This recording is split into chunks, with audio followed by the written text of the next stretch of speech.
Migraine, భుజం నొప్పి, నడుం నొప్పి, మోకాలు నొప్పికి నిజమైన పరిష్కారం ప్రాణ పెయిన్ క్లినిక్ లో.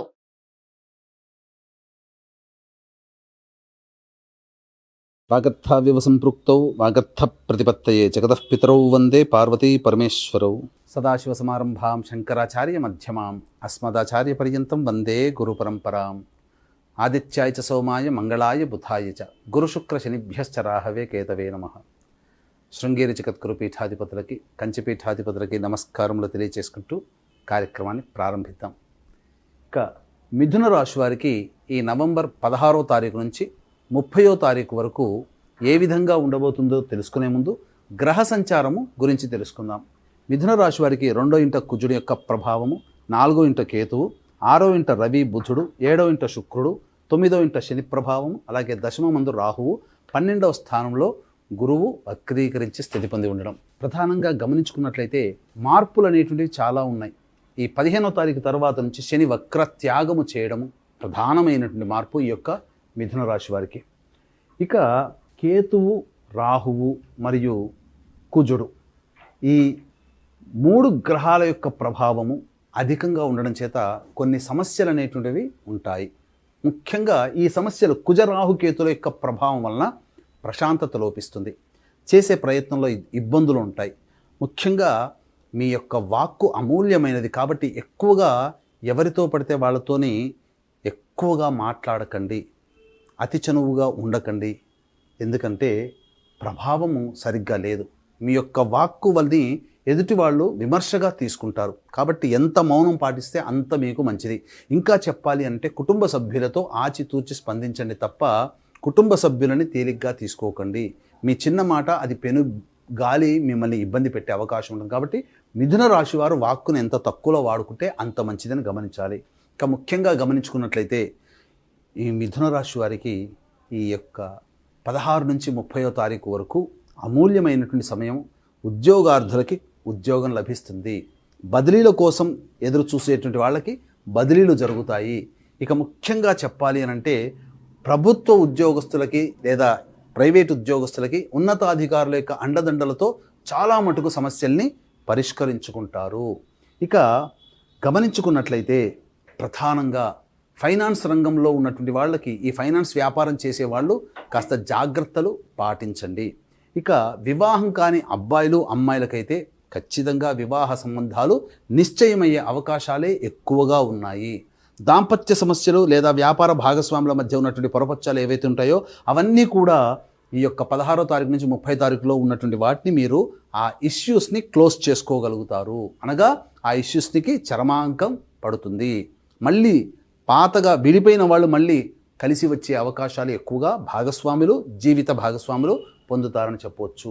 విదేశీ యానము, విదేశీ విద్యకు సంబంధించి చేయు ప్రయత్నాలన్నీ కూడాను ఈ మిథున రాశి వారికి గోచరమవుతున్నాయి. విద్యార్థులకి తాము సంకల్పించినటువంటి విశ్వవిద్యాలయంలో ప్రవేశము లభించి తీరుతుంది. ఇక ప్రధానంగా ఎక్కువగా అత్యాశకి లోనై మీరు చేసేటువంటి ప్రయత్నాల్లో సరైనటువంటి ఫలితాలు పొందకపోవడం వల్ల నిరాశ పడడమే తప్ప వాస్తవానికి మీ యొక్క గోచారరీత్యా మిథున రాశి వారికి ఆనందకరమైనటువంటి పరిస్థితులే ఎక్కువగా గోచరమవుతున్నాయి. ఇక వ్యయమందు గురు ప్రభావము చేత మీరు ఊహించిన దానికంటే కూడా ఎక్కువగా మీకు లాభించి తీరుతుంది. ఇక గమనించుకున్నట్లయితే తీర్థయాత్రలు చేసే అవకాశాలు అనగా దైవక్షేత్రాల సందర్శన ఈ యొక్క 16 నుంచి 30 తారీఖు మధ్యలో గోచరం అవుతుంది. అయితే ప్రయత్నంలో ఆటంకాలు, మానసిక సంతోషం ఇవి లేకపోవడం తప్ప మీకు అన్ని రకాలుగా ఆనందదాయకంగా ఉంటుందని చెప్పవచ్చు. ముఖ్యంగా గమనించుకున్నట్లయితే ఎఫ్ఎంసీజీ రంగంలో ఉన్నటువంటి వారు, అలాగే ఈ రెస్టారెంట్, హోటల్ బిజినెస్లు, సూపర్ మార్కెట్లు, general store business, educational institutions, అలాగే జ్యువెలరీ రంగంలో ఉన్నటువంటి వాళ్ళకి, బోర్డింగ్ అండ్ లాడ్జింగ్ ఫెసిలిటీస్లో ఉన్నటువంటి వాళ్ళకి అద్భుతమైనటువంటి అవకాశాలు ఉంటాయి. చక్కగా ధన రాబడికి ఏమాత్రం కూడా లోటు ఉండదు. ఇక కాకపోతే గమనించాల్సినటువంటిది ఎలక్ట్రానిక్స్ అండ్ ఎలక్ట్రిక్ రంగంలో పనిచేస్తున్నటువంటి వారికి, సాఫ్ట్వేర్ ఉద్యోగస్తులకి, ఇక న్యాయవాదులకి, మైనింగ్ రంగంలో ఉన్నటువంటి వారికి, రైతులకి ప్రధానంగా ఇది కొంత ఇబ్బందికర పరిస్థితులు. కాబట్టి ఆచితూచి స్పందించండి. ఎక్కువగా వాగ్వివాదాల జోలికి వెళ్ళకండి. ఈ చెప్పినటువంటి వృత్తుల్లో ఉన్నటువంటి వాళ్ళు కాస్త సంయమనం పాటించండి. మీకు అవకాశాలు తక్కువగా ఉంటాయి. అలాగే మీ అవసరాలకి తగ్గట్టుగా సహాయ సహకారాలు మీకు తక్కువగా ఉంటాయి. ఈ కారణం చేత కొంత అసహనానికి గురయ్యే అవకాశాలే ఈ యొక్క మిథున రాశి వారికి చెప్పబడినటువంటి కొన్ని రంగాలలో వాళ్ళకి ఇబ్బందికర పరిస్థితులు. ఇక ముఖ్యంగా గమనించుకున్నట్లయితే ఈ శని ప్రభావం మార్పు చేత మీకు ఏదైతే వారసత్వంగా సంబంధించినటువంటి వాటి మీద వ్యాజ్యములు కోర్టులో ఇష్యూస్ ఉంటాయో వాటికి కొంత ఉత్తర ప్రత్యుత్తరాలకే సమయం గడిచిపోతుంది. మళ్ళీ పోస్ట్ పోన్మెంట్ అయ్యేటువంటి అవకాశాలే గోచరమవుతున్నాయని చెప్పవచ్చు. ఇక ముఖ్యంగా వివాహం కానీ అబ్బాయిలు అమ్మాయిలకి వివాహం కుదురుతుంది. ఇక ఏతావాత చెప్పుకొచ్చినది ఏంటంటే ఈ యొక్క సంబంధించినటువంటి ఫినాన్స్ రంగంలో ఉన్నటువంటి వారికి ఆశాజనకమైనటువంటి పరిస్థితులే గోచరమవుతున్నాయి. ఇక ఎంతటి వాళ్ళకైనా కానీ ఇది ప్రధానంగా గురువు యొక్క అనుగ్రహం లేని కారణం చేత కొన్ని ఇబ్బందికర పరిస్థితులు కావున అనగా దైవానుగ్రహం అందరికీ కావాలి. ఇట్టి దైవానుగ్రహం అందరికీ అందించాలనేటువంటి సదుద్దేశంతో ఈ యొక్క వృషభ, మిథున, కర్కాటక, సింహతుల, వృశ్చిక, మకర, కుంభమీన రాశిలో జన్మించిన వాటికి శనిదోష నివారణ పూజలు మరియు జాతకరీత్యా విద్య, వివాహ, ఉద్యోగ, దాంపత్య, సంతాన, అనారోగ్య సమస్యల నివారణకి సంబంధించి ఈ యొక్క సర్వదోష నివారణ పూజలు అనేటువంటివి కార్తీక పౌర్ణమి సందర్భంగా త్రిపురాంతక క్షేత్రంలో ఈ సర్వదోష నివారణ పూజలు పర్ హెడ్ 1500 రూపాయలకి చేయించడం జరుగుతుంది. అవకాశం ఉన్న వాళ్ళు కార్యక్రమ తదనంతరం కాంటాక్ట్ చేసి పూర్తి వివరాలు తెలుసుకోవచ్చు.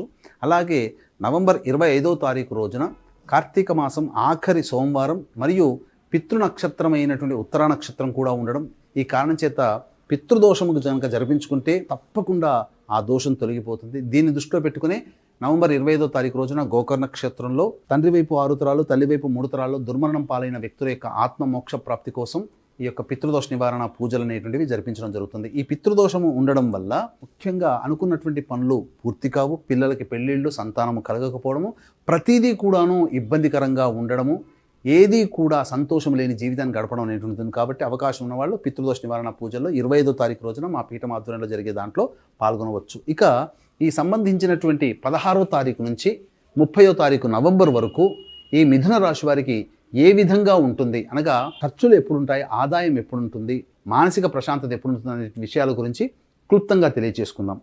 16, 17వ తారీఖుల్లో కనుక గమనించుకున్నట్లయితే ఖర్చులు ఉంటాయి, ఖచ్చితంగా ఖర్చులు ఉంటాయి, మానసిక ప్రశాంతత ఉండదు. కాకపోతే అవన్నీ కూడా దైవ సంబంధమైనటువంటివి లేదా సేవా సంబంధమైనటువంటి ఖర్చులే ఉంటాయి, అది గుర్తుపెట్టుకోండి. ఇంకా 18, 19, 20 తారీఖుల్లో కనుక గమనించుకుంటే పెండింగ్లో ఉన్నటువంటి పనులన్నీ పూర్తి చేసుకుంటారు. బాధ్యతని కంప్లీట్ చేసుకున్నామనే సంతోషంతో బంధుమిత్రులతో ఆనందంగా గడుపుతారు. మీకు ధనము కూడా సమయానికి అందుబాటులో ఉంటుంది. ఇక 21, 22వ తారీఖుల్లో చూసుకున్నట్లయితే కుటుంబ సభ్యులతో వాగ్వివాదాలు చోటు చేసుకుంటాయి. కాబట్టి సంయమనం పాటించండి. ధనం ఖర్చులు అధికంగా ఉంటాయి. కంటికి పంటికి సంబంధించిన సమస్యలు కూడా ఉంటాయి. ఇక 23, 24వ తారీఖుల్లో బంధుమిత్రుల యొక్క సహాయ సహకారాలతో మీ యొక్క సమస్యల్ని పరిష్కరించుకోగలుగుతారు. ముఖ్యంగా రాని బాకీలు వసూలవుతాయి, డబ్బు కూడా మీకు చక్కగా చేతికి అందుతుందని చెప్పవచ్చు. 25, 26, 27 తారీఖుల్లో గృహోపకరణాల కోసం, వాహన మరమ్మతుల కోసం ఖర్చులు అధికంగా అవుతాయి. తల్లిగారి ఆరోగ్యం పట్ల శ్రద్ధ వహించాల్సినటువంటిది. ముఖ్యంగా మీరు వాహనం నడిపేటప్పుడు జాగ్రత్తలు పాటించండి. ఇక 28, 29వ తారీఖుల్లో మీ ఆరోగ్యం పట్ల శ్రద్ధ వహించండి, ఎందుకంటే అనారోగ్య సూచనలు కనిపిస్తున్నాయి. వృధా కాలయాపన ఎప్పుడు కూడా ఆలోచనలకే పరిమితమవుతుంది తప్ప మీకు ఇంప్లిమెంటేషన్ అనేటువంటిది జరగదు మీ పనులన్నీ కూడా. కాబట్టి జాగ్రత్తలు పాటించండి. ఇక 30వ తారీఖు రోజున కొంత అవసరాలకి ఖచ్చితంగా కొంత డబ్బు మీకు అంది తీరుతుంది. ఇవి మీకు గోచారరీత్యా ఉండేటువంటి ఫలితములు. ముఖ్యంగా 16, 17, 25, 26, 27 తారీఖుల్లో ఖర్చులు ఉంటాయి. కాబట్టి ఆ ఖర్చులను తగ్గించుకోవడమో లేదా వాయిదా వేసుకోవడమో చేసుకున్నట్లయితే చాలా మటుకు ప్రశాంతత జీవితాన్ని పొందుతారని చెప్పవచ్చు. ఇక ఈ చెప్పినటువంటి ఫలితాల కంటే విభిన్నంగా మీ జాతకరీత్యా మీకు ఇబ్బందులు ఉన్నాయి అని అంటే మీ యొక్క జాతకరీత్యా నడుస్తున్నటువంటి గ్రహ దశాంతర దశల యొక్క ప్రభావం. కావున దగ్గరలోని మంచి ఉపాసనా పరులైనటువంటి పండితులు కనుక సంప్రదించి వారి సలహాలను సూచనలు పాటించినట్లయితే మరిన్ని మెరుగైనటువంటి ఫలితాన్ని మీరు పొందుతారని చెప్పవచ్చు. ముఖ్యంగా ఈ యొక్క మిథున రాశి వారికి సమస్యల నుంచి బయటపడడం కోసం ప్రతిరోజు సుబ్రహ్మణ్య భుజంగ స్తోత్రము, కాలభైరవాష్టక పారాయణం రోజుకి 3 సార్లు పఠించండి చాలు, చాలా సమస్యలు తీరుతాయని తెలియజేస్తూ సర్వం శ్రీ ఉమామహేశ్వర పరబ్రహ్మార్పణమస్తు.